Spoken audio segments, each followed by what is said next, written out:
escada é uma construção que serve para fazer um deslocamento vertical. Nem sempre é assim, mas tem um jeito de facilitar tudo isso. Elevador? Não.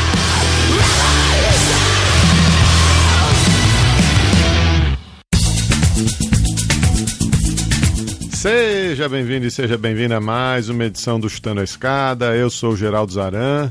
Estou me revezando aqui com o Felipe, mas acho que na semana que vem a gente está junto aí para mais um programa, uma entrevista bacana aí para vocês. Hoje eu me juntei aqui com a Carol Pavese e a gente vai conversar com o João Paulo Nicolini Gabriel. O João é doutorando lá na UFMG e ele é especialista em Índia. Já há muito tempo, desde a graduação dele, passando pelo mestrado, ele tem estudado a política e a política externa indiana, os grupos dentro lá do país. A gente teve a eleição esse ano do Narendra Modi, né, a reeleição do Modi e do BJP com a maioria parlamentar. Já falamos disso aqui no Chutando a Escada no episódio com a Patrícia Campos Melo e agora chamamos aí o João para bater um papo com a gente. Ele fala muito da composição do Estado indiano, da política externa, dos alinhamentos. Então não vou enrolar muito aqui, vou passar logo para a conversa, mas eu tenho que fazer um aviso aqui. O programa já estava gravado faz algumas semanas, então não deu para a gente comentar o que está acontecendo na Caxemira agora. No começo do mês de agosto, a Índia revogou a autonomia constitucional da região da Caxemira, uma região de maioria muçulmana dentro do território indiano, que faz divisa com o Paquistão, uma região que está em disputa já desde a independência dos dois países, e na sequência, né, dessa revogação da autonomia regional, mais de 4 mil pessoas foram presas na Caxemira, o governo aí alegando risco de segurança, temendo manifestações. Uma movimentação bastante preocupante aí, de exercício de força do governo do Modi. Então a gente vai ficar de olho, não deu para conversar com o João sobre isso, mas quem sabe aí nas próximas semanas. Queria agradecer a todo mundo que mandou comentários, que repercutiu os últimos programas. Agradecer bastante a participação aí do pessoal da Transmissão Direitos Humanos na semana passada. A gente já marcou uma conversa mais longa, mais alongada aí com as meninas. Agradecer também o pessoal do Datalab, o pessoal lá da UFABC, o Lucas Tasqueto e a Maria Carlotto, que gravaram sobre o Futurice, os programas aí que têm dado o que falar. Continuem mandando aí mensagens pelo Twitter, pelo Facebook, pelo Instagram ou no nosso e-mail, o perguntas@chutandoaescada.com.br. Se você quiser apoiar esse projeto, já sabe, é só entrar lá no nosso site, chutandoaescada.com.br/apoio. Tem lá 3 maneiras de você apoiar financeiramente a continuidade desse projeto. A gente agradece muito os novos apoiadores aí dos últimos meses. Tem bastante gente pulando aí no barco com a gente. Muito obrigado, pessoal. Vamos manter o contato lá no nosso grupo de WhatsApp. E se você quiser passar a ser mais um apoiador, já sabe como fazer. Tem vários planos aí no PicPay, no Catarse e no Patreon. Então é isso, esse episódio tem muita informação e tem uma trilha sonora bastante peculiar, diretamente de Bollywood. Espero que vocês aproveitem. Abraço, até semana que vem.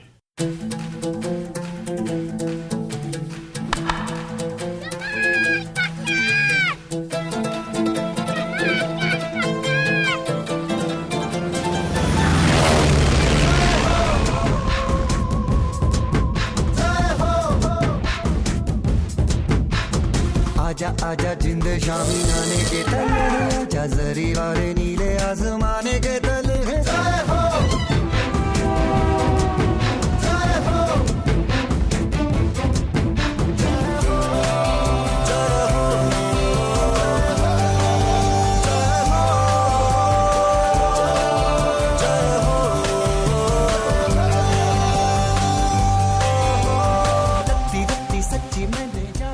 Então, eu acho que a gente pode começar por aí e explicar para os nossos ouvintes aqui. Acho que talvez boa parte dos ouvintes não conheça os pormenores da política indiana, não só da política externa, como da política doméstica. Nos programas atrás a gente mencionou a eleição na Índia, a maior eleição democrática, né, em termos da participação de de pessoas no mundo.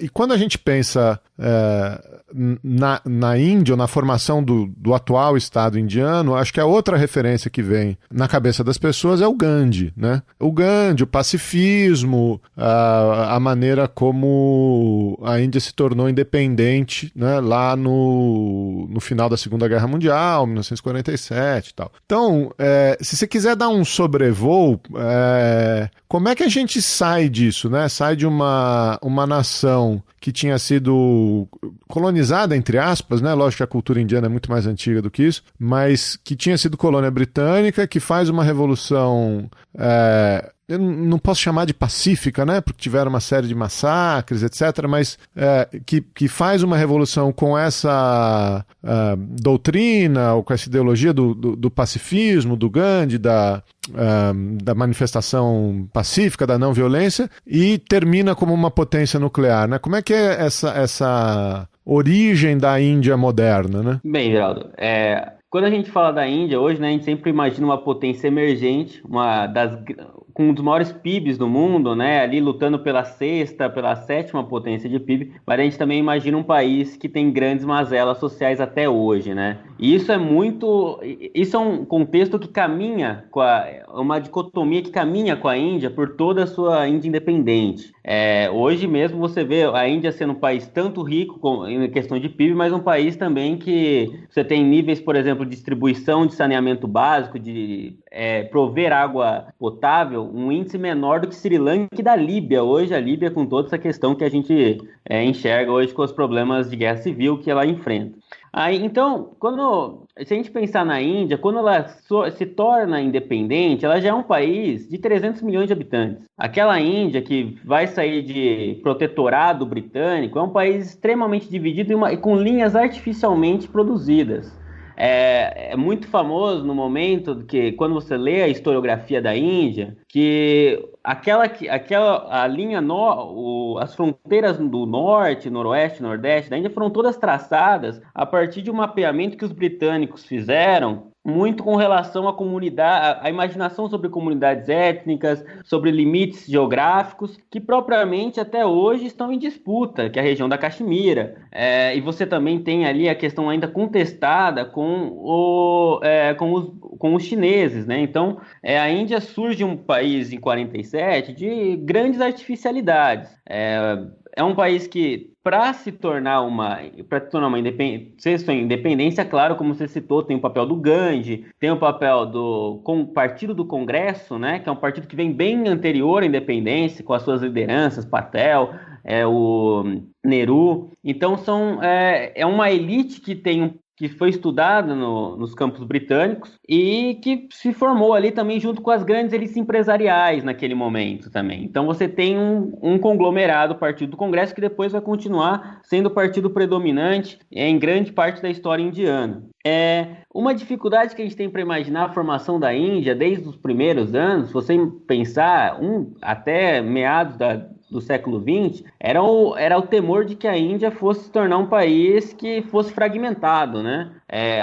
A Índia propriamente vem de pequenos principados que têm suas dinâmicas volta e meia antes da dominação inglesa, né? Você já tem aquelas impérios, Mogul, aquelas questões todas que vão se construindo, mas você tem os principados, né? E mesmo na dominação britânica, a relação é muito mais de dividir para governar, né? Aquela questão de você não ser propriamente aquele colonizador, mas você sempre está buscando apoio com as elites, depois dominar.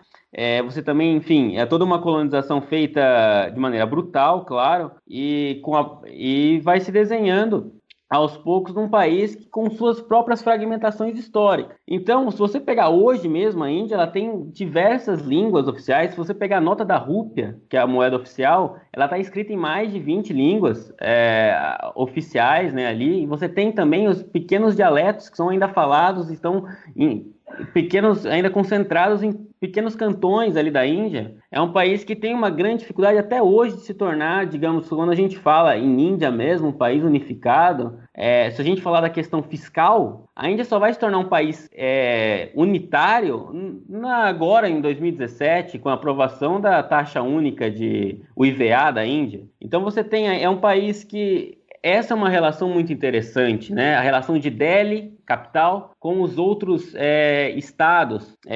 Por exemplo, se você imagina... Isso é uma questão que reflete muito na política da Índia. Se você pensar, por exemplo, a comunidade Tamil, que é a região do Tamil Nadu, que é lá no sudeste, no sudeste indiano, é uma comunidade que tem uma relação muito mais próxima com a população que vive no Sri Lanka, etnicamente, de língua mesmo, e você vê que dentro dessas pequenas questões, isso é um fator muito crucial até hoje para a política indiana, pelo fato de que os partidos locais têm grande presença nessas regiões. Isso acaba influenciando a política indiana. Quando a gente fala da construção do território indiano, a gente tem que imaginar que a diversidade, a pluralidade de povos, de línguas, de comunidades que habitam aquele país e que muitas vezes perpassam ao imaginário da população brasileira de que é um país propriamente hindu, né?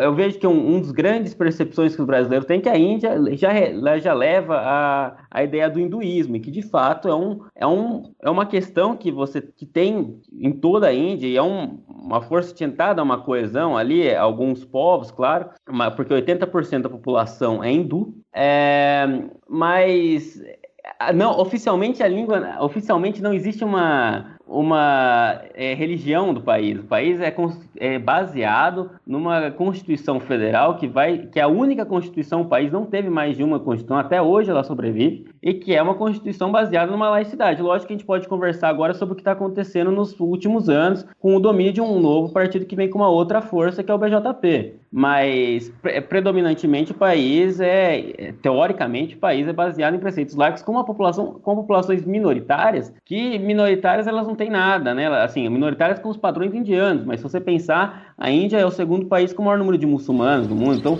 é um país muito plural.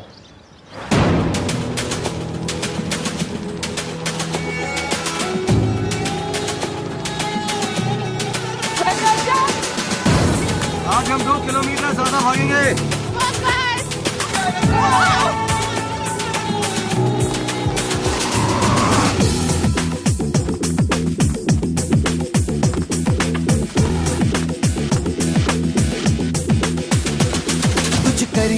कुछ करिए नस नस मेरी खोले हाय कुछ करिए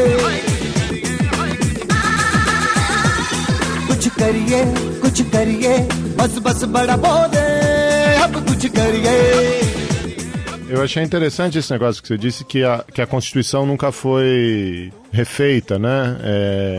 Que é a mesma Constituição desde 47, o que é um negócio bastante notável, né? Para um país das proporções da Índia, que enfim, passou pela Guerra Fria, passou por conflitos com China, com Paquistão, por assassinato de lideranças, sem nunca ter tido uma alteração mais séria nas suas instituições. Eu nunca tinha me atentado para esse detalhe, né? Não, e para complementar nessa questão da Constituição, e aí eu tenho uma pergunta depois, mas também a gente precisa enfatizar que é uma sociedade extremamente classista e desigual, né? Então, embora a gente tenha um aumento aí do PIB e a economia bombando, a gente tem uma concentração de renda crescendo e que tem preocupado bastante algumas análises, e principalmente quando a gente pensa nessa questão da distribuição de renda, né? Um modelo de crescimento onde a gente tem uma concentração muito grande. Estava vendo aí para preparar que 1% da população detém 73% da riqueza. 1%. né? Então imagina o quanto sobra se a gente considerar o tamanho da população indiana. E aí a gente também sabe que é uma população com muitas minorias e com um sistema de castas que estratifica mais ainda, e você cria uma variável aí até de cunho religioso, né, para justificar essa exploração e esse sistema classista deles. E quando a gente pensa que essa Constituição ela não é revista há quantos anos? Isso, quase 70 anos. Você pensa, quando a gente pensa que a Constituição também vai determinar os direitos sociais e leis e direitos e deveres das pessoas para transformar numa sociedade mais igualitária, a gente vê o quanto essa estratificação está engessada constitucionalmente, né? Não tem só a ver em relação ao Estado e às instituições políticas, mas são poucos os direitos que foram adquiridos ao longo desses 70 anos que foram incorporados na Constituição. Então a gente vê uma lentidão e o quanto isso está engessado, né? E aí a pergunta que eu ia te fazer é o quão importante é essa Constituição, né? É um sistema, e aí eu não tenho informação se é um Estado mais descentralizado, né? E aí a gente teria um modelo parecido com o norte-americano, onde você tem os estados com maior ingerência e maior poder sobre o legislativo e tudo mais. Que aí você até justifica, né? Você tem uma Constituição mais engessada se os estados podem avançar nessas legislações, o que é o contrário do Brasil, né? Essa é a minha pergunta. Como que funciona isso lá? É um sistema parlamentarista no modelo britânico, né? É uma democracia baseada no preceito de Westminster, né? As instituições políticas, elas são muito ligadas à herança britânica. O modelo de democracia da Índia ele é baseado no modelo britânico, ou seja, as pessoas votam em pequenos distritos e o primeiro-ministro é escolhido a partir das configurações da Câmara Baixa. Eu acho muito interessante, porque a Índia, quando a gente fala dessas questões, ela leva muito... você vê um grande culto a essas instituições, da maneira, por muitos anos, se cultuou muito essa questão da Índia ser uma democracia, de ter uma única Constituição desde 1950, feriados nacionais. O livro oficial, o primeiro livro daquela Assembleia Constituinte, por exemplo, ele está até hoje na biblioteca do Parlamento da Índia, mantido numa caixa cheia de hélio, assim, para manter o livro, que é um livro que é considerado, tal, ele é muito lembrado. E você tem figuras já naquela época das castas mais baixas, né, já mostrando ali dos chamados Dalits, né, participando dessa. Então você tem um culto sobre isso, né? Também nessa questão, por exemplo, a Índia é um país que sempre se orgulha de falar, em alguns círculos, alguns políticos indianos sempre falam, né? Por exemplo, nós somos um país que nós temos eleições periódicas e que a nossos governos, com exceção de 75 a 77, quando foi estabelecido, por exemplo, um estado de exceção pela Indira Gandhi, que suprimiu alguns direitos políticos de rivais, algumas questões, nacionalizou algumas, foi um período de nacionalização, sim, mas em contraposição, claro, sempre houve essa mudança de governo, em contraposição ao Paquistão, que, por exemplo, um governo democraticamente eleito nunca terminou o mandato. Mas com relação ao papel dessa relação Estado-Federação, capital-federação, União-Federação na Índia, isso é uma questão muito interessante que hoje tem se tornado uma pergunta de pesquisa que eu tenho feito. Porque a Índia, a priori, os estados, eles detinham grande poder de tomada de decisão frente a alguns aspectos com a União, por exemplo. Por muito tempo, as tributações na Índia, elas não eram, digamos, totalmente centralizadas na figura do Estado. Da União, da capital. Você tinha alguns impostos regionais, locais, que eram impostos até arcaicos, né? Você tinha impostos estaduais e os impostos da União. O que o Modi hoje, uma coisa que eu tenho visto muito, o que o Modi hoje chama de cortar as fitas da burocracia, né? A red tape, né? Diminuir o tamanho do Estado, que ele fala isso, na minha interpretação do que eu tenho lido, é muito mais uma tentativa de de reduzir o papel das federações e dar maior força para a capital. Essa é uma leitura que eu tenho feito de algumas mudanças que têm sido feitas, inclusive aprovações de algumas medidas importantes no atual governo. Uma tentativa do que se chama diminuir o Estado, na verdade, eu não vejo como uma leitura de uma política de redução do governo, uma política liberal hayekiana, né, digamos assim, de redução do Estado, mas de centralização e simplificação das relações, sempre dando mais espaço para a União do que relação com as federações.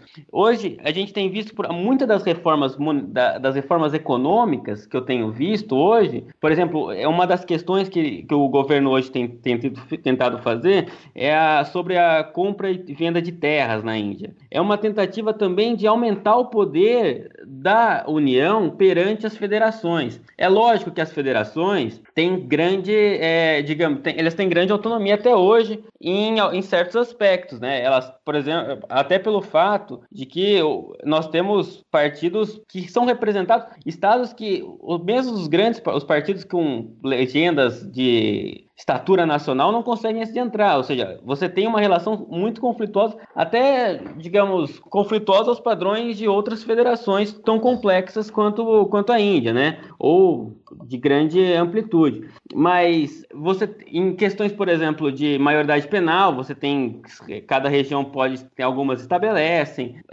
mas algumas leis hoje eu tenho visto que existem uma tendência à centralização. E propriamente, você também tem, além de toda essa permeabilização, você também tem a questão da Suprema Corte, que hoje pode legislar, criando jurisprudência sobre todo o território indiano, né? Por exemplo, o casamento homoafetivo, ele foi aprovado nos últimos anos, demorou muito tempo, a gente como estava falando sobre direitos, demorando para conseguir a conquista de direitos na sociedade. O casamento homoafetivo, mesmo com uma cultura que alguns aspectos assim, né, do hinduísmo ali, algumas regiões você tem uma cultura menos machista, outras do hinduísmo só tem uma replicação de um certo machismo. Você demorou demais para essas conquistas, né? Então, se você perguntar para mim sobre as relações da federação com a Estado-União, eu classifico elas como conflitivas, mas no atual conjuntura, da atual estatura, como já foi falado em outros programas, sobre a vitória do partido do BJP, há uma tendência clara de que a União tente cada vez mais concentrar poder nela.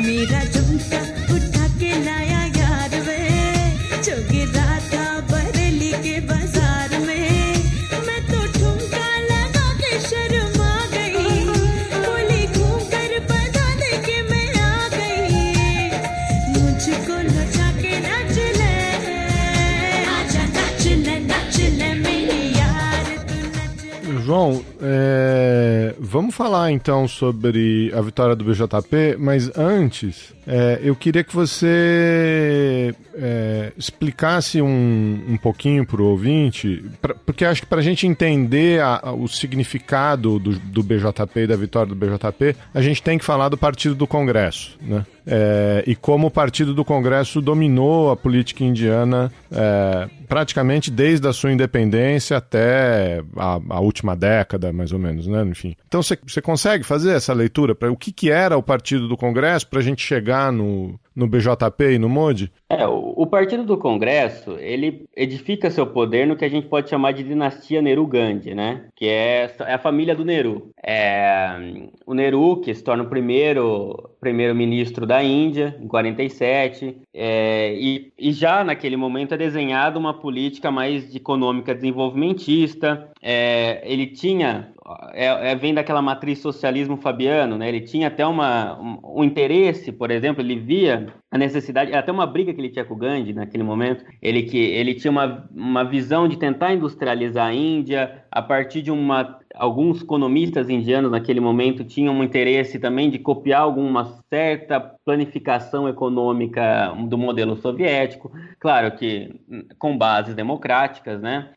E isso divergia de certo aspecto da visão que o Gandhi tinha da produção industrial indiana, enfim, mas o Nehru estabelece. É um modelo que, digamos assim, o Congresso ele vai sempre dialogar muito entre a relação com o hinduísmo, mas sempre tentando manter, a gente vê nas últimas eleições, inclusive, uma posição até de alguns setores do Congresso, porque o partido é muito grande, né? Mas de alguns setores tinha uma posição mais secular. O partido, eu acho interessante quando a gente fala sobre a conquista que o Partido do Congresso teve por muito tempo, foi que você vê que o Nehru passou para a filha, que depois passou para o filho, o Rajiv, mas enfim, o Congresso ele se torna uma força dominante daquele país. Você tem um período de grande popularidade e de grande nacionalização da economia, das empresas, dos bancos, e da maneira para você fazer as revoluções verdes, que é o momento que a Índia consegue buscar uma autonomia da produção de alimentos frente ao que anteriormente necessitava do apoio de potências como os Estados Unidos, né? No governo da Indira Gandhi, na década de 70 e finais da década de 60, né, ali, é um momento que existe essa nacionalização da economia, e também a grande, digamos, consolidação da força do Congresso, né? O Congresso sempre teve também, acho que desde o governo Nehru, se a gente pensar já pela questão do programa nuclear, que eu acho interessante também fazer esse paralelo, uma preocupação na fomentação de institutos de pesquisa, tanto medicina como engenharia, né? E o Congresso, quando a gente pensa na política externa, por exemplo, a gente via no governo do Nehru aquele poder normativo da Índia, que era o poder de se tornar uma potência, tentar se tornar uma potência que falasse pelos países do Sul, para os países daquele momento terceiro mundo, né? Movimento terceiro mundista, mas também você vê você pode fazer uma leitura do pragmatismo da Índia, de também não buscar alinhamentos com os dois polos e tentar ter uma liberdade, uma certa autonomia.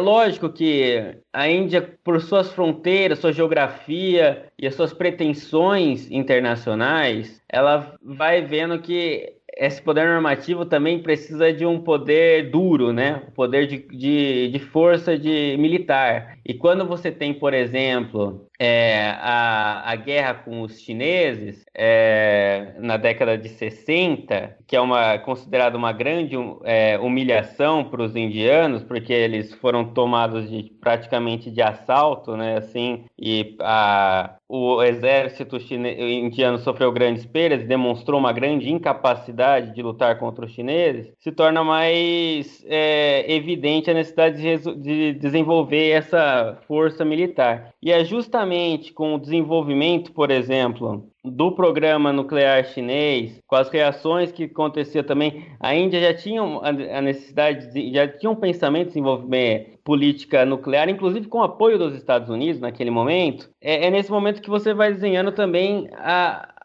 as iniciais faíscas do programa nuclear indiano. É claro que digamos, o grande rival sempre da Índia vai ser o Paquistão, né? Você tem 48, a Primeira Guerra, 47, a Primeira Guerra, 65, a Segunda Guerra, mas no todo, a Indira Gandhi, ela vai se tornar, digamos, uma pessoa que vai fomentar mais a autonomia indiana, justamente nesse passo que você tem o desenvolvimento do programa nuclear chinês, você também tem a necessidade de fortalecer as forças bélicas daquele país, E você chega, claro, naquele momento que a Índia tinha todo um poder, um discurso anti-nuclearização por muito tempo, né? Nuclearização apenas para fins pacíficos. Quando vê que a China faz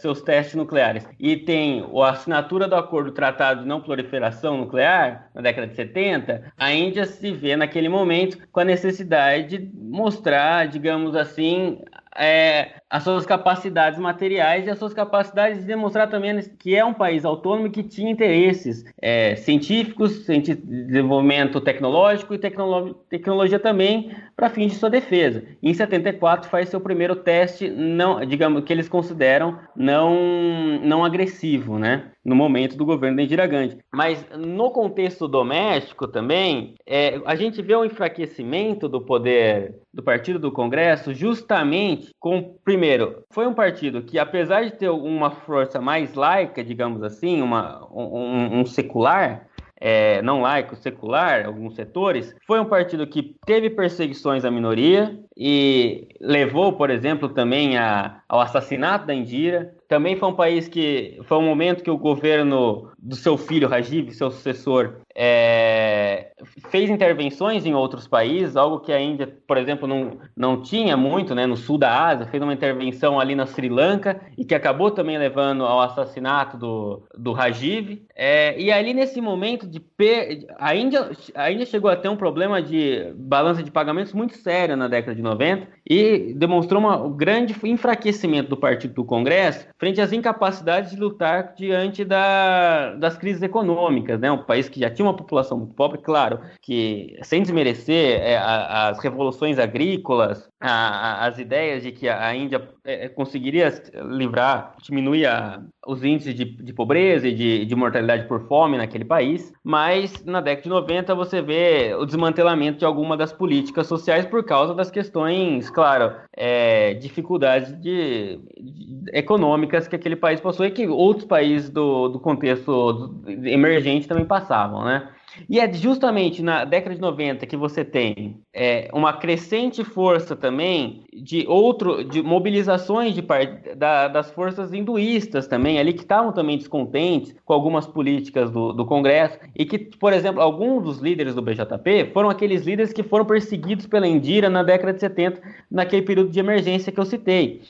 Então, você também, por exemplo, acho que no ano de 1992, até hoje é uma questão ainda aberta na Índia, alguns líderes, alguns movimentos hinduístas, eles clamavam pela destruição de um templo islâmico, porque lá dizia que deveria ser construído um outro templo, porque foi onde nasceu um deus, uma divindade da religião. E naquele movimento, lógico, você tem um fortalecimento de pensamentos, foi um movimento de grande força, marcante para as bandeiras hinduístas mesmo, né? E o BJP surge dessa questão do hinduísmo, da necessidade de combate, por exemplo, à corrupção.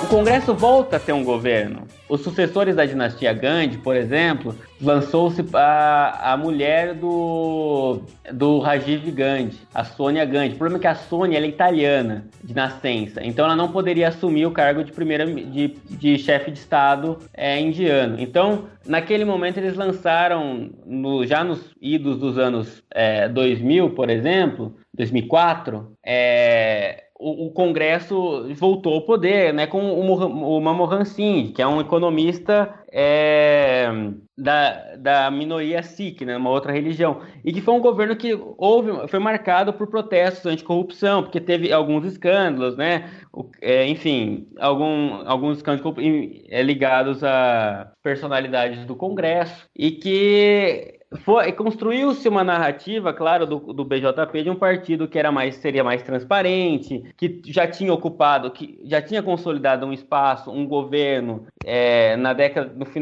no meio da década de 90, ali com o Vajpayee, 98, esse ano, assim, já estava se formando um partido que teria poder de alcançar áreas nacionais, né? Já tinha consolidado um eleitorado, e a eleição do Modi, claro, é dessa narrativa de anticorrupção, uma narrativa também de um governo que seria mais próximo do eleitorado hinduísta, um governo mais linha dura, como o Paquistão, por exemplo, que é uma questão que é marcante na política doméstica da Índia. Se existe um tema quente na política doméstica que é relacionado à política externa, é o Paquistão.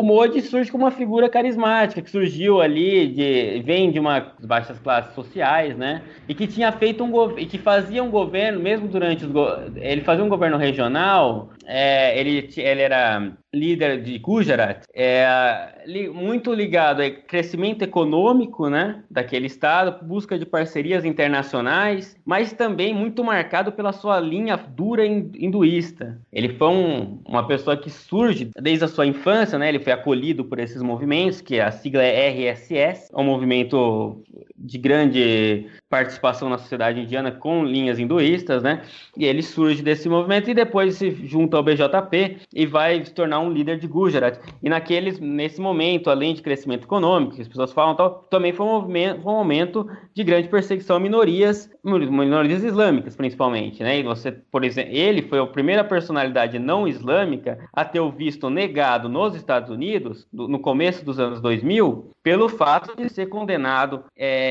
por agências norte-americanas como leniente ao combate e incentivador também de massacres que aconteceram contra islâmicos naquela região. É lógico que esse foi um momento que ele nega, né, claramente. Ele fala que não teve nenhuma responsabilidade, mas é até hoje controverso.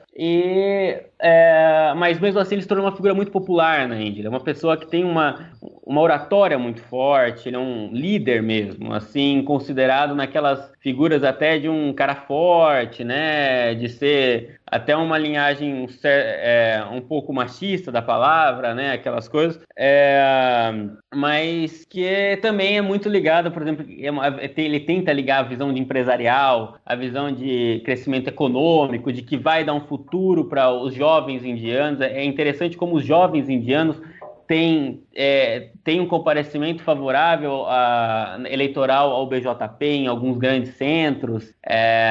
Você vê, por exemplo, que como a retórica hinduísta, você vê a força, por exemplo, daquele movimento laranja, né, que é as cores do hinduísmo que ele veste, que a sociedade também comprou muito a retórica do BJP, de ser um movimento também que olharia para os jovens, daria crescimento de emprego, transformaria a economia indiana na economia de 5 trilhões de dólares, né? Então, é claro, é uma linguagem que subverteu ao Congresso.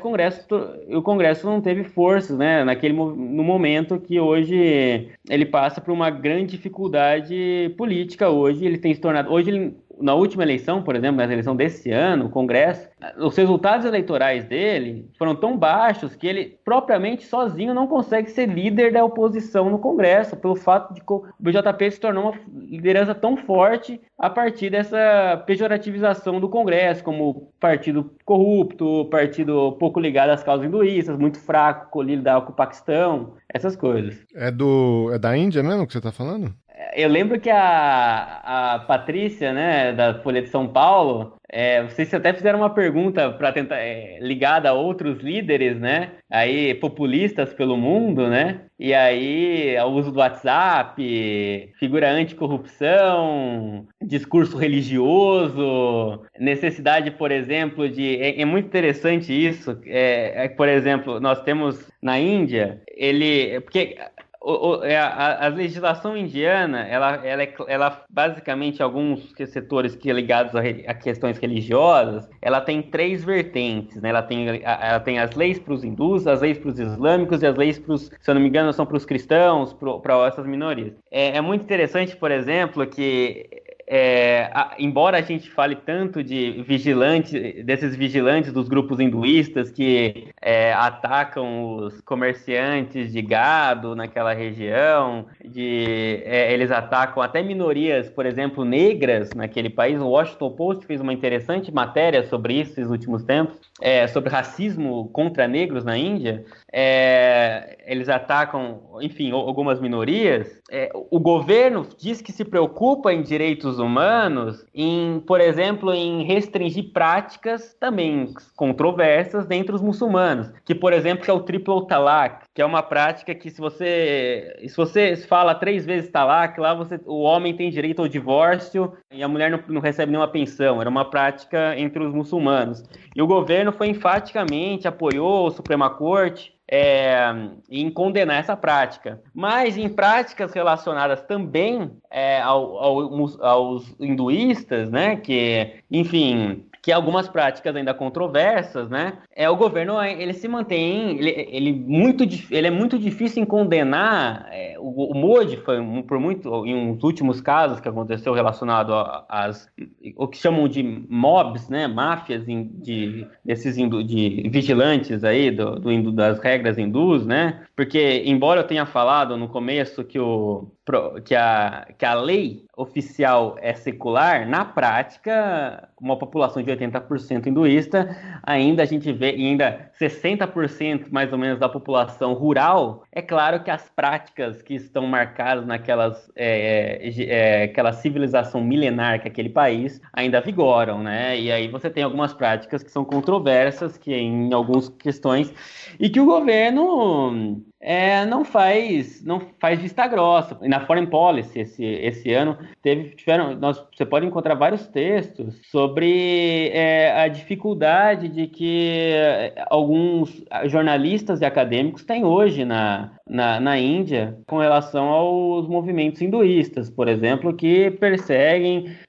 e fazem algumas questões ali de violação à liberdade de expressão naquele país. É muito interessante também que dentro desse movimento do Modi, que hoje ele tem um grande... O BJP também fez um grande uso das mídias sociais, é um país que tem grande número de usuários de internet, usuários de WhatsApp, é um país que tem é conhecido o ramo da tecnologia e informação naquele país, e é um país também que tem uma cultura cinematográfica muito grande. É interessante que esses são dois mecanismos que o BJP usa muito, porque você tem tanto o uso dessas mídias sociais, já foi bem documentado o uso de fake news naquele país, né, dos boatos sendo espalhados, era gigantesco, tanto favoráveis ao BJP quanto contrários, é uma questão que foi muito marcante, mas também as figuras cinematográficas, você vê que muitos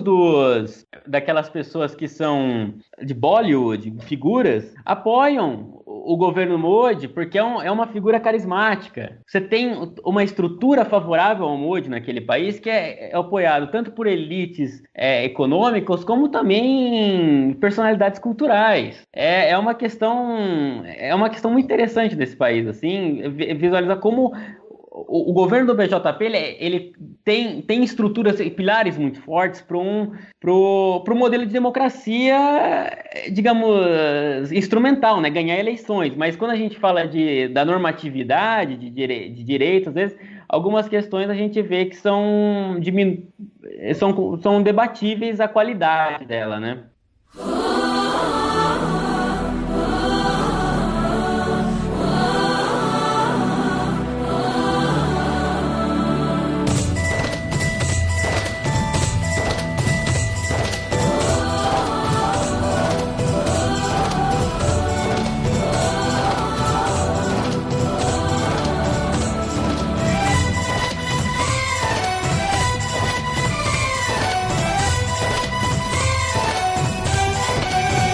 यहाँ हर कदम कदम पे धरती बदले रंग, यहाँ की बोली में रंगोली सात रंग, यहाँ हर कदम कदम पे धरती बदले रंग। Muita informação aí.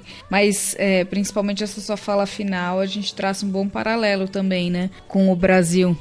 E com esse perfil que você falou do uso das mídias, de um apelo dos jovens também a esse discurso. Então é interessante ver o que a gente já vem vendo há muito tempo, que é uma tendência um pouco global, né? Dessa nova forma aí de se destruir a política.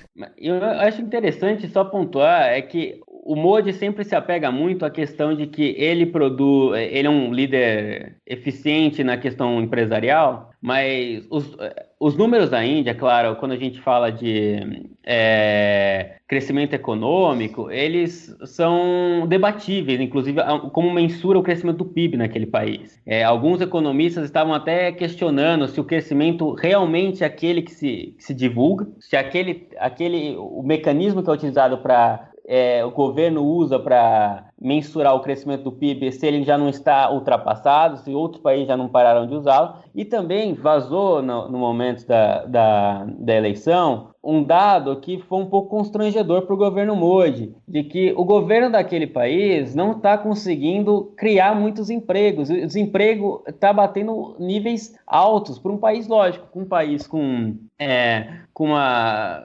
inflação controlada, assim, de certo modo, mas é um país que, por exemplo, hoje teve dificuldade de criar empregos para uma economia que vai continuar, a população economicamente ativa vai continuar crescendo, tornar uma maior população do mundo em poucos anos, né? Se continuar o índice de nacionalidade, se demonstrar uma continuidade desse índice, ela vai passar a China. Mas o crescimento da oferta de empregos não foi bastante. Hoje o índice de desemprego bate números alarmantes para aquele país. Esse é um fator que, por exemplo, o Modi, algumas reformas que ele se propôs, que são as reformas econômicas, o país, por exemplo, são consideradas draconianas, alguns analistas internacionais chamam, porque embora ele tenha conseguido consolidá-las, por exemplo, que foi o caso da desmonetização, que foi o país é um país basicamente voltado para faz trocas diárias por meio de papel moeda. Ele cortou mais de 80% daquelas notas de 500 e 1.000 rúpias que estavam circulando e tirou de circulação aquelas notas e propôs trocá-las por outras. E, lógico, sempre tentando fomentar o uso de tecnologias como cartões e carteiras eletrônicas, né, os e-wallets. Mas é lógico que, assim, para uma população que muitas vezes não tem nem água tratada, foi um castigo praticamente para algumas pessoas que imaginariam. O Congresso imaginou que ia crescer com isso. Isso é uma pergunta de pesquisa muito interessante. O Congresso achou que a reforma fiscal que o Modi propôs, ela seria uma reforma que a população ia se revoltar aquilo porque ela não tinha capacidade informacional de ter aprendido em pouco tempo pequeno empresário, porque é um país que tem um grande índice de população que hoje trabalha na informalidade, porque algumas regras, as regras trabalhistas também são questionadas naquele país pelo grande empresariado. Então tem uma grande parte da população que está na informalidade. Mas mesmo assim, o Congresso não foi capaz de conseguir conseguir essas pessoas que estavam descontentes, conseguir catalisar esses descontentes em votos para ele. A oposição conseguiu perder espaço para aumento do número do BJP na Câmara Baixa. É muito interessante que mesmo com algumas críticas que eram feitas ao Modi, o Modi conseguiu superar isso e hoje ele tem um poder maior. E hoje, desde 1974, a gente não tem um partido na Índia com tamanhas proporções que tem o BJP. Isso é interessante, né? Porque foi uma administração incompetente e que teve uma oposição muito fraca e que garantiu essa renovação aí do mandato. Talvez por falta de uma opção forte, né? Mas não foi necessariamente por estar fazendo um bom trabalho. Essa questão do emprego é bem crítica para a Índia, né? Justamente por essas questões que você colocou de ser uma população jovem e que vem crescendo, né? Você tem uma taxa de crescimento demográfico aí relativamente alta. E isso implica em estar sempre... Nunca vai fechar essa conta, né? Podem se criar mais milhões de empregos que a demanda é maior do que a oferta, mesmo quando você tem uma política de emprego alta. E aí uma coisa interessante sobre essa questão do emprego é que as mulheres têm diminuído sua participação na força de trabalho. Então, nessas últimas décadas, a gente tem visto menos mulheres no mercado de trabalho na Índia. E uma das explicações para isso é por uma mudança de perfil dessa participação das mulheres. Então, geralmente são mulheres que vão atuar para complementar a renda e que tradicionalmente cessavam de trabalhar ou porque casavam ou porque tinham filhos, né? Então, tinham essas variáveis, mas era sempre o homem como o principal provedor, né? E a mulher complementava. E agora há muito devagar uma maior independência das mulheres e a percepção de que elas precisam estudar mais, né? E a busca por um trabalho qualificado. Então, isso tem atrasado esse ingresso das mulheres no mercado de trabalho. Elas optam em permanecer nas escolas, né? E você tem uma sociedade que é um pouco mais aberta a isso, né? Não com muita ressalva, mas o que é ótimo, por um lado, mas por outro lado quer dizer que a gente está tendo mais mulheres mais qualificadas e que se essa conta já não fecha agora, quando a gente tiver uma próxima geração onde essas mulheres que estudaram mais forem ingressar nesse mercado, aí a gente vai ter um aumento maior ainda nessa demanda, né? Então é um problema bem latente e difícil de resolver, né? E sobre essa questão, é interessante, por exemplo, que esses tempos fez-se um estudo sobre a questão das mulheres, e na Índia existe até hoje essa cultura em alguns vilarejos, na população rural, de que o homem é o provedor. E existe a questão desse aborto legal que é feito quando nota-se que quando no pré-natal é identificado que a menina vai ser menina, a filha. Então, em diversos vilarejos não nasceu menina nos últimos tempos. Não nasceu. Porque as pessoas continuam fazendo esse aborto porque acreditam que o provedor vai ser o homem. A gente está falando de um país que tem uma... Olha como é interessante ainda. A gente está falando de um país que é um país que tem uma... você tem a necessidade de cada vez o empresariado internacional de fomentar o uso da TI. Você tem entrada das grandes empresas, eles tentam fomentar a industrialização por meio dessas grandes tecnologias, embora o programa do Make in India, que é o programa do Modi, ainda não tenha deslanchado. É um país que a gente está falando, mas é um país que tem essa questão da tecnologia, da informação, da tecnologia barata, do grande salto tecnológico que aquele país passa, mas ao mesmo tempo é um país que o grande programa do Modi hoje, que tem feito grande popularidade para ele, é que ele está conseguindo fazer banheiro nas casas, que estão limpando, que está tendo uma maior limpeza das ruas. É um país que tem umas grandes discrepâncias até hoje naquela sociedade. É um país que é uma diversidade super gritante. E nesse caso das mulheres, não era até pouco tempo que em questões escolares era estudado, claro,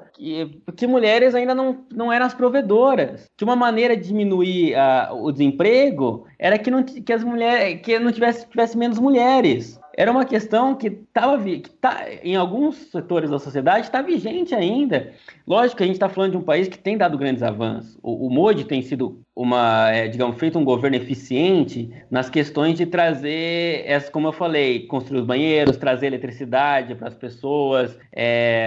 E agora, no último plano econômico, que foi um plano muito controverso, porque ele é considerado, como eu estava falando no começo, um governo ligado ao capital internacional, à desburocratização, mas ele veio ele trouxe uma ministra da Finanças, uma mulher, e que agora, enfim, foi uma economista grande da Índia, e ela veio com um plano, digamos, de fomentar o crescimento econômico indiano a partir de um princípio mais keynesiano mesmo, né, de liberar crédito,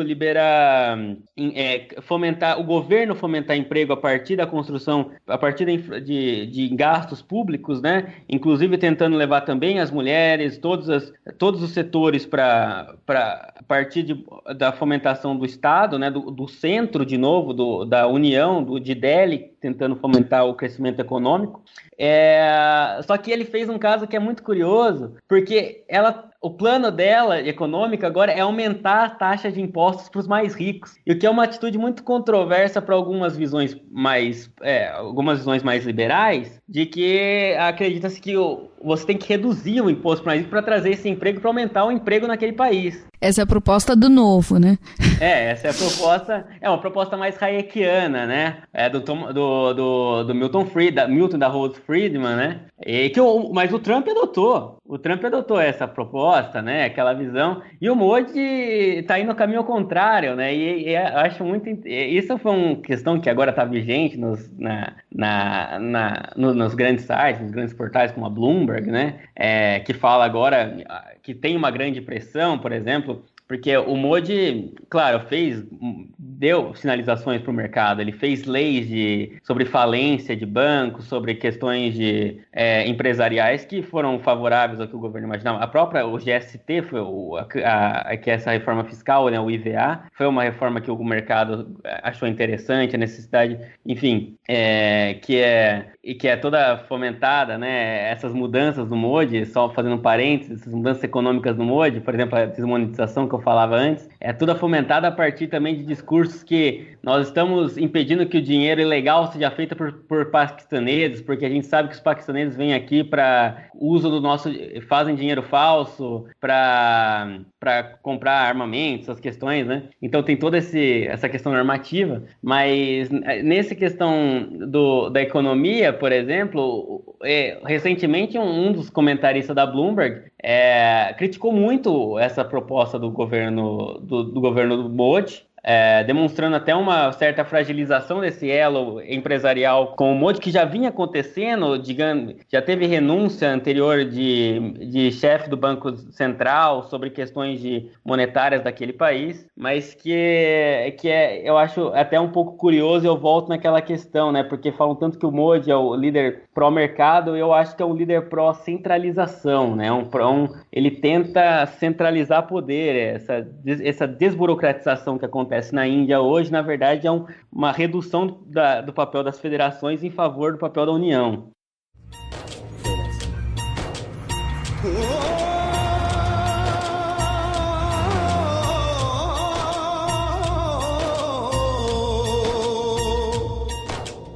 अंबर हेठा धरती वसदी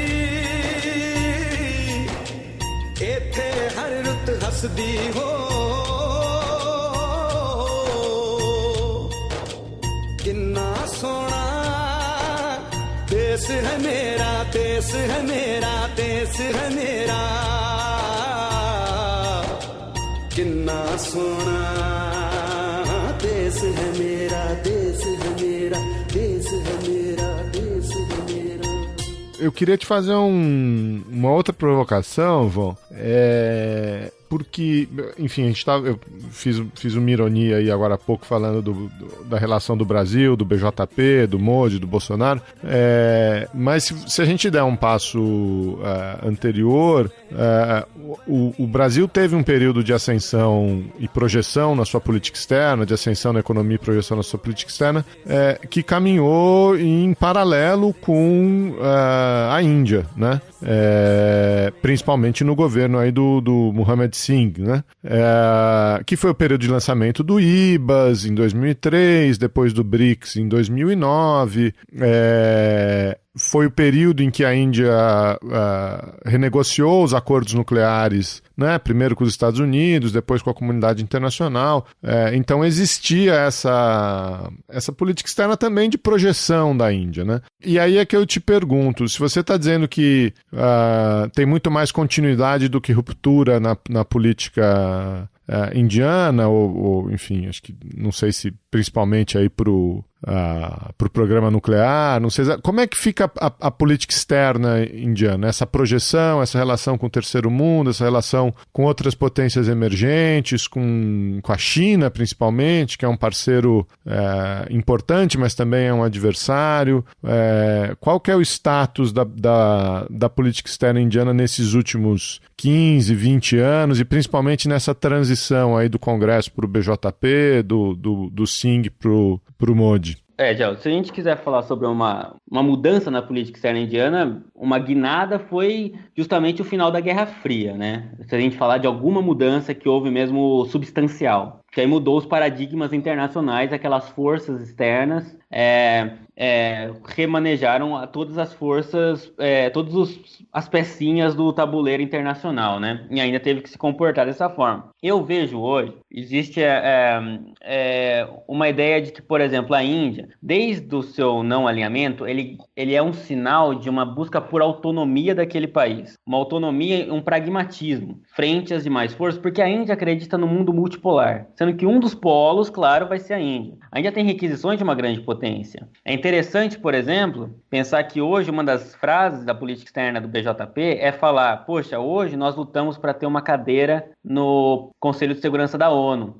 Mas imagina só que o Nehru recusou isso quando era governo, porque o Nehru recusou falando que não seria justo fazer parte de um conselho que na época considerava China, Taiwan, e hoje um dos principais bloqueadores, inclusive, da Índia do cartel internacional nuclear é a China, né? Justamente por relações com o Paquistão e outras questões regionais. A Índia, claro, ela tem um movimento hoje, se a gente pensar de política externa, no governo Modi principalmente, mas já vendo dos demais governos, que é o seu entendimento como uma potência não só regional, mas de grandes proporções dentro do cenário internacional. Porque quando a gente pensa numa política externa regional da Índia, hoje, a gente tem para a região da Índia, a gente pode pensar, por exemplo, o sul da Índia sempre foi uma região que a Índia disputou em seu favor. Só que nunca foi uma região pacífica para os poderes da Índia, para a influência indiana, porque tem o Paquistão. Então, por exemplo, e tem a influência chinesa, claro. Então, por exemplo, se fomentou desde a década de 80 a iniciativa de criar um bloco regional chamado SAARC, que é o bloco de relações ali diplomáticas do sul da Ásia, que inclui a Índia e o Paquistão. Só que a Índia hoje, já desde do governos anteriores do Congresso, ela é muito mais uma objetora dessa agenda, desse Estado, dessa instituição, do que propriamente uma fomentadora, justamente dessa... Por isso essa instituição hoje está quase praticamente...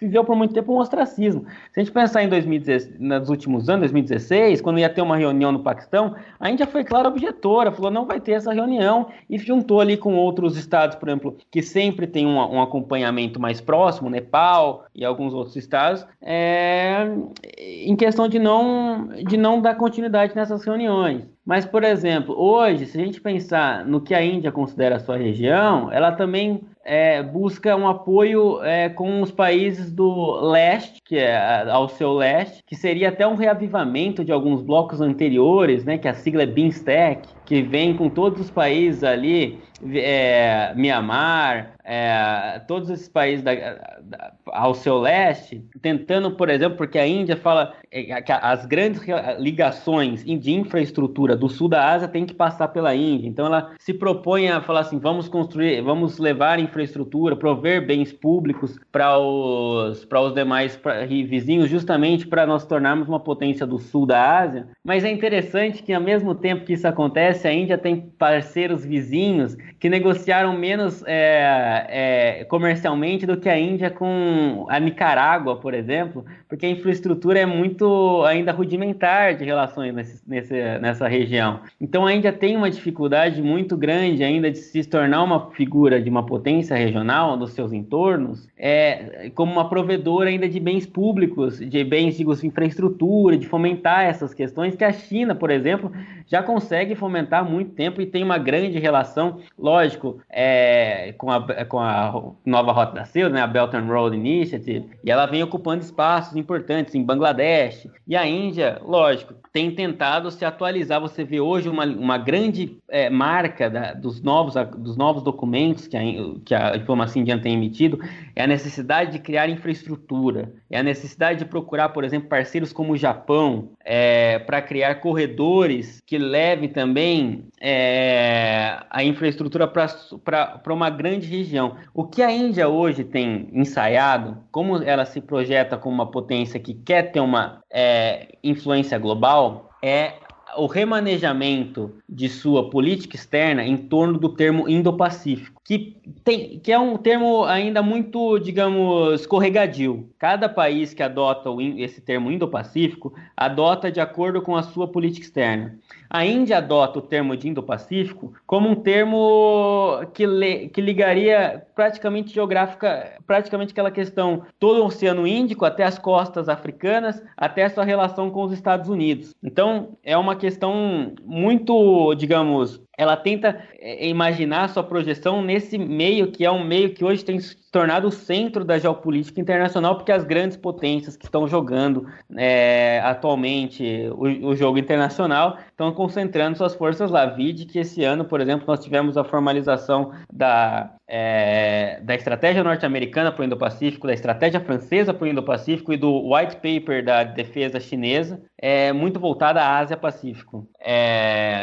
Então, é interessante porque você vê a política externa indiana se voltou muito para essa região, tendo, por exemplo, a formalização de corredores com o Japão, que é chamado aquele corredor de crescimento asiático-africano, que procura promover infraestrutura, uso de tecnologia, venda de medicamentos, que a Índia tem a grande indústria farmacêutica de genéricos também, né? Manejamento de questões como relação contra riscos de desastres naturais em países africanos e países do seu entorno. É interessante também que a Índia ela tem uma relação com a China como a Ásia mesmo, digamos, quando a gente fala da relação indiana dentro das instituições asiáticas, as instituições asiáticas, elas são as organizações internacionais lá organizações regionais asiáticas, elas não têm grande capacidade, porque elas nunca foram muito influenciadas, nunca por cima receberam muito apoio das grandes potências, né? Essa seria uma leitura mais realista, mas isso é uma questão, uma variável explicativa muito interessante, para além de questões culturais e questões de próprias dinâmicas regionais e diversas formas de colonialismo que aqueles países sofreram. Mas, por exemplo, você tem uma relação da Índia hoje de fazer muito parte do que a gente chama de minilateralismo, né? De que são pequenos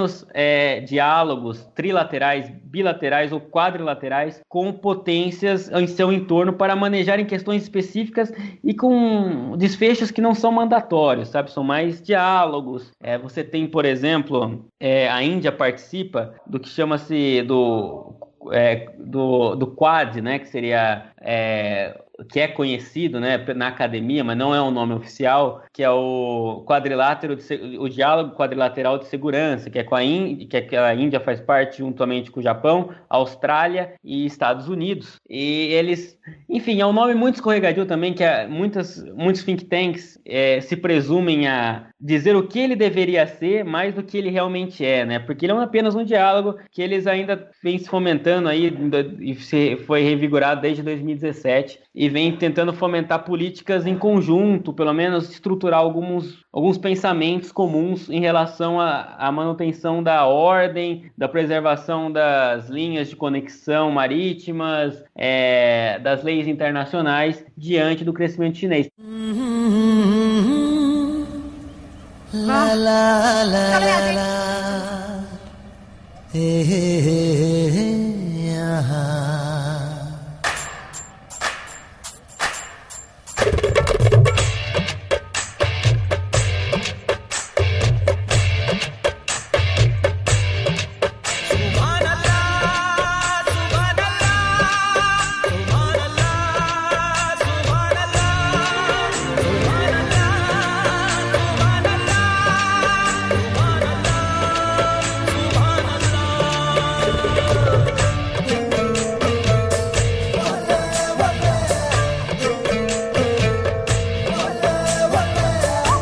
Mas em contraposição, a Índia também faz parte de acordos com a China, e a China é um grande parceiro, é o principal parceiro econômico da Índia.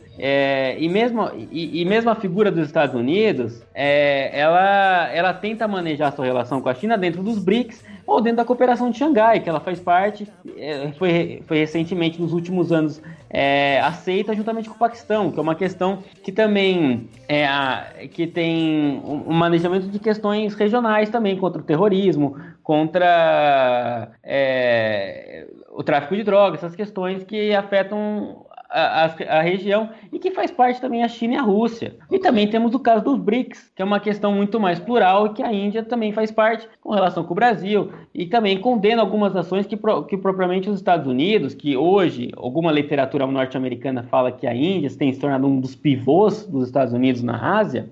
É uma relação controversa. Lógico que, como o atual ministro das Relações Exteriores falou, nós temos que olhar para a big picture, né? Para todo o contorno das relações atuais com a Índia e Estados Unidos, que são muito mais amistosos, porque hoje você tem acordos de logística, acordos de cooperação sendo fomentados de uma maneira sem precedentes. Você tem, por exemplo, que já vem desde o governo Singh, né? O governo Vajpayee, o governo Singh, principalmente o governo Singh, mais para frente, né? Justamente por uma mudança da política externa norte-americana, também com o apoio da diáspora, com o apoio principalmente de empresas norte-americanas interessadas no mercado indiano, da abertura comercial do mercado indiano. Você teve uma aproximação dos Estados Unidos com a Índia. É muito interessante isso no acordo nuclear Índia-Estados Unidos, o papel, eu lembro disso na minha dissertação, o papel que as empresas como Xerox, como as empresas como essas empresas Westinghouse, essas empresas Boeing, grandes empresas norte-americanas, bancos americanos,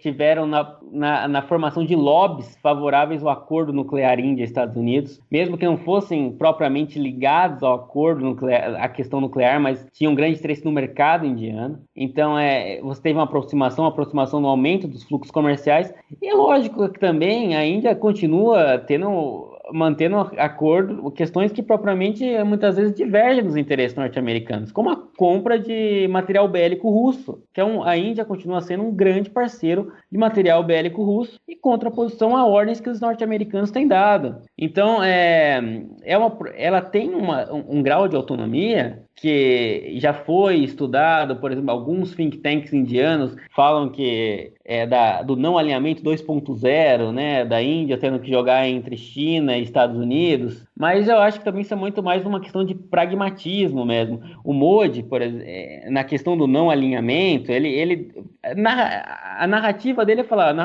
o não alinhamento é uma questão que já foi ultrapassada, nós temos uma visão mais internacionalizada, eu não vou nem participar das reuniões dos não alinhados, desse bloco que já torna um pouco até obsoleto, né? Ele não fez parte de uma reunião que aconteceu anos atrás em Caracas, e propriamente a Índia foi um dos países que manteve relações comerciais com Caracas, mesmo com grande reticência norte-americana. A Índia se tornou um país que ficou muito reticente a estratégia norte-americana de cerceamento do Irã. O Irã teve grandes perdas, inclusive, com a parada de venda de ureia, produto usado também em questões agrícolas, né?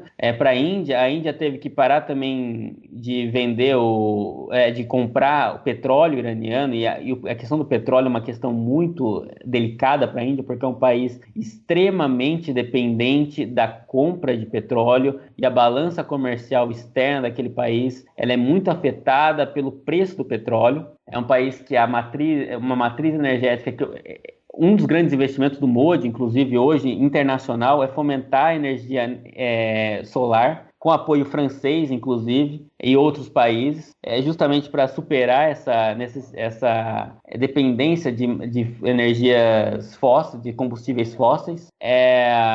Mas é um país que, quando a gente chega nessa questão da política externa, quando eu tenho muita reticência quando eu vejo alguns think tanks norte-americanos situando a Índia dentro de alianças com os Estados Unidos. É uma visão que eu acho que omite variáveis explicativas e alguns textos ali que a gente lê claramente tem determinações naquele projeto de pesquisas que eles fazem, porque não consideram que a Índia tem diversos atores pensando também na necessidade de buscar novos parceiros econômicos e parceiros comerciais, parceiros diplomáticos, que podem não contentar a visão americana. Lógico que, por exemplo, você vê hoje uma relação Índia-Austrália muito mais forte do que anteriormente.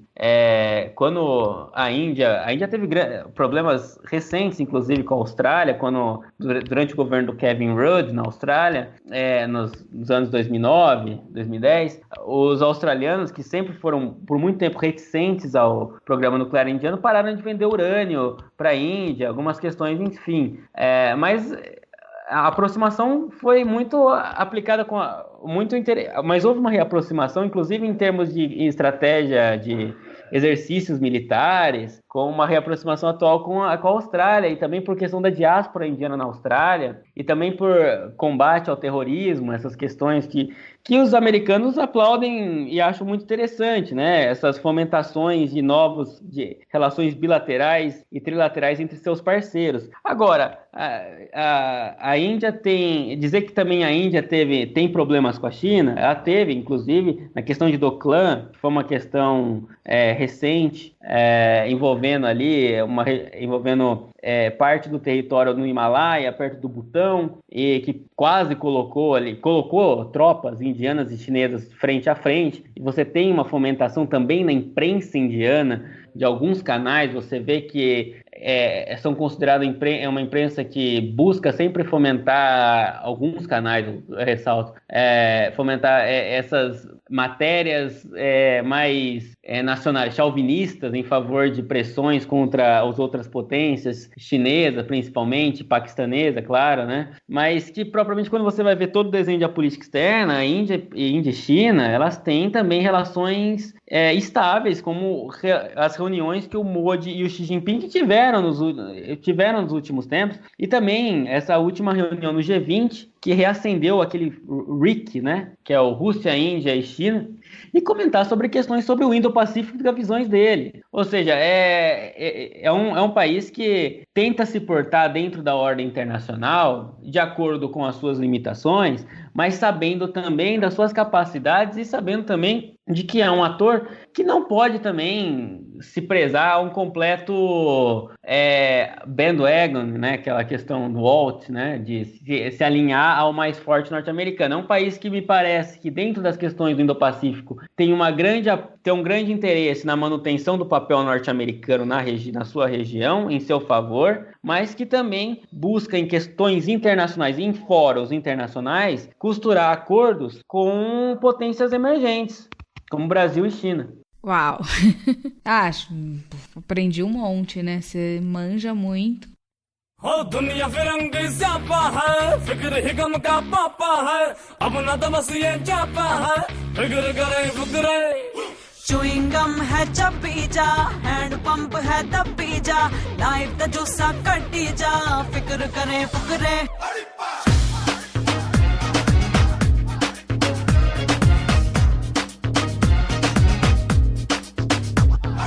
दुनिया फिरंग ज़्यापा है फिक्र ही गम का पापा है अब ना तो बस ये चापा है फिक्र करे Fukrey Dessa relação já sobre a Europa, uma coisa para a gente pensar também do impacto do Brexit nessa relação, né?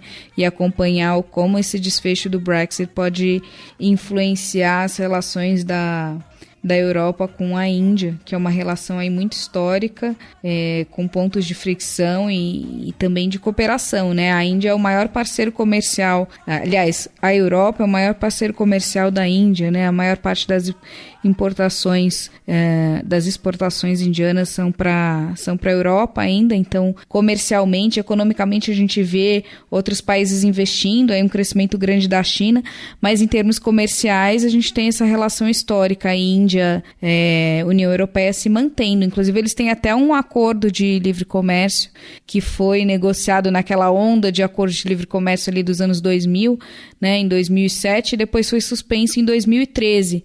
Então, a expectativa é que o Brexit talvez permita a retomada dessas negociações, né? Um ponto de fricção dessa negociação é justamente as demandas da Índia para ter mais acesso ao mercado de trabalho europeu e uma facilitação de vistos, né? Que a gente sabe que a maior parte dos indianos, quando migram para a Inglaterra. E a Inglaterra foi veementemente contra, né? Para os outros países europeus isso já não é tão impactante. Então, talvez o que a gente veja aí com o Brexit é uma maior aproximação comercial em termos desse acordo, né? Mas também vai ficar um vácuo aí, porque o grande ponto de ligação da Índia com a Europa, óbvio, né? É a Inglaterra, e em termos militares bastante com a França, né? A gente tem uma cooperação militar aí importante. Então, acho que esse capítulo do Brexit também vai dizer muito sobre o futuro dessa aproximação ou não, né? Da Índia com a Europa. Eu acho que, só para terminar essa questão, de país para país, a Índia continua com a China em parceiro comercial, mas quando entra o bloco europeu, de fato, o bloco europeu passa e tem um grande papel comercial. Só para falar, no gabinete do Boris Johnson, a gente vai ter tanto um representante de origem indiana e um representante de origem paquistanesa, para ver a força que essa comunidade tem naquele país. E de fato, eu acho que na questão europeia mesmo, um dos problemas que a gente tem dessas questões que a Índia tem com a Europa hoje, é lógico que essa questão do visto, das pessoas, da facilitação de vistos, é uma busca internacional, tanto nos Estados Unidos, na Austrália e na Europa, né, que é onde recebe muita gente. Mas é interessante que o Modi, ele visitou muitos países, né, durante seus mandatos. E a Europa ele se concentrou, inclusive, em países nórdicos também. Ele foi buscar novas parcerias, buscou parcerias também na Alemanha. É interessante a gente pensar que se eu não me engano, o primeiro-ministro de Portugal, ele vem de uma família que teve parente em Goa, né? Então o Modi se aproximou também, o chefe de Estado português, né?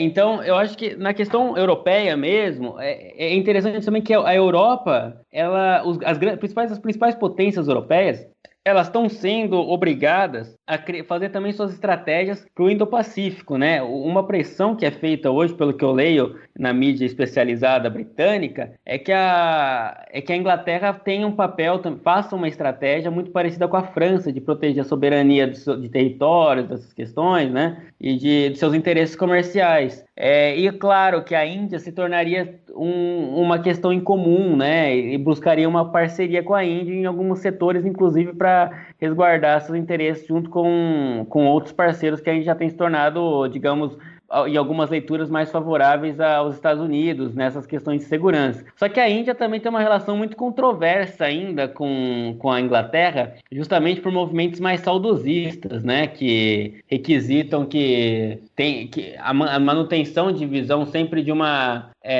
separação da Índia com relação aos demais países, né, que fazem parte hoje da Commonwealth, né? Embora a Índia jogue os jogos da Commonwealth. João, queria te agradecer demais, cara.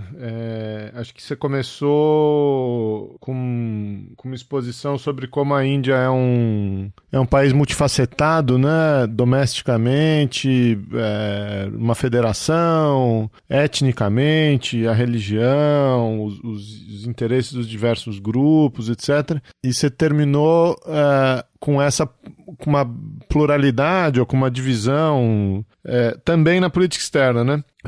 Mostrando os vários interesses, essas alianças em vários níveis, em várias regiões, né? Acho que tem a economia, tem a região do Indo-Pacífico, tem a relação com a China, tem a relação com o terceiro mundo, com a Europa, com os Estados Unidos. Acho que é uma leitura muito interessante, às vezes até a gente acaba se perdendo na quantidade de informações, né? Acho que você demonstrou aí que tá por dentro, tá mergulhado aí no contexto político e de política externa indiano e queria te agradecer muito aí. Acho que os ouvintes vão tirar muita coisa para pensar desse papo aí. Acho que em mais de 100 programas, acho que é o primeiro programa que a gente grava especificamente sobre a Índia, né? Então, já gravamos alguns sobre China e tal, gravamos alguns sobre Japão, mas queria te agradecer, acho que o pessoal vai gostar muito. Bom, Geraldo, eu que agradeço a oportunidade, foi muito